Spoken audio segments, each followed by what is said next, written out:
Throughout the years, Abeng epeng's mother, Imena, watched her daughter grow and blossom into a strong, beautiful young woman.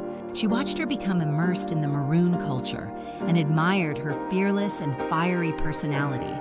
She watched her fall in love and got married. She saw the birth of her first 2 grandchildren. The memories of the night she escaped the O'Connor's plantation in a bid to save her young daughter from the horror of being sold still fresh in her mind. Imena herself also played a strong role in the maroon community as a healer, learning her skills from the elders who inspired her from her first entry in a kampong when an elder had healed her very ill child. For many years, she tended to the sick and had a natural talent of healing those with the worst ailments. Tragedy struck, however, in 1798, when she succumbed to a fever that swept the village like a vengeful spirit. At 23, Abeng epeng had watched her mother weaken over days, applying every herb she knew, fever-few teas and cool compresses. But the illness, perhaps yellow fever carried by mosquitoes from the lowlands, claimed her. Imena's last words, whispered through cracked lips, were a plea. "Live free, my horns call, for both of us." The loss shattered Abeng epeng. She wandered the hills for days, grief twisting like thorns in her chest. It hardened her resolve, transforming sorrow into unyielding strength. She took up Imena's role as a healer, her hands now extensions of her mother's legacy. But the void left her more solitary, her gray eyes shadowed with unspoken pain.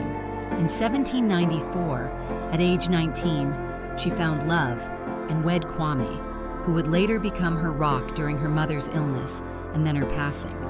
He pulled her from the darkness of grief and solitude with his undying love, a young maroon warrior whose lithe form and quick smile had caught her eye during training drills.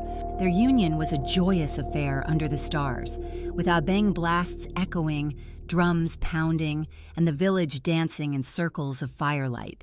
Kwame, with his deep ebony skin and scars from boar hunts, saw her not as an outsider, but as the fierce heart of their people.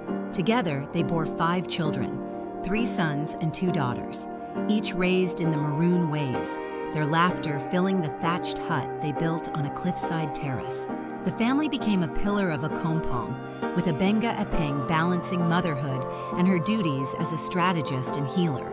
Her last days unfolded in serene twilight around 1840 at the age of 65. Peace had settled over Jamaica with the abolition of slavery in 1834, though tensions lingered. Abeng epeng, hair now silvered red, spent her time in a small garden overlooking the valleys, tending herbs and recounting stories to grandchildren clustered at her feet.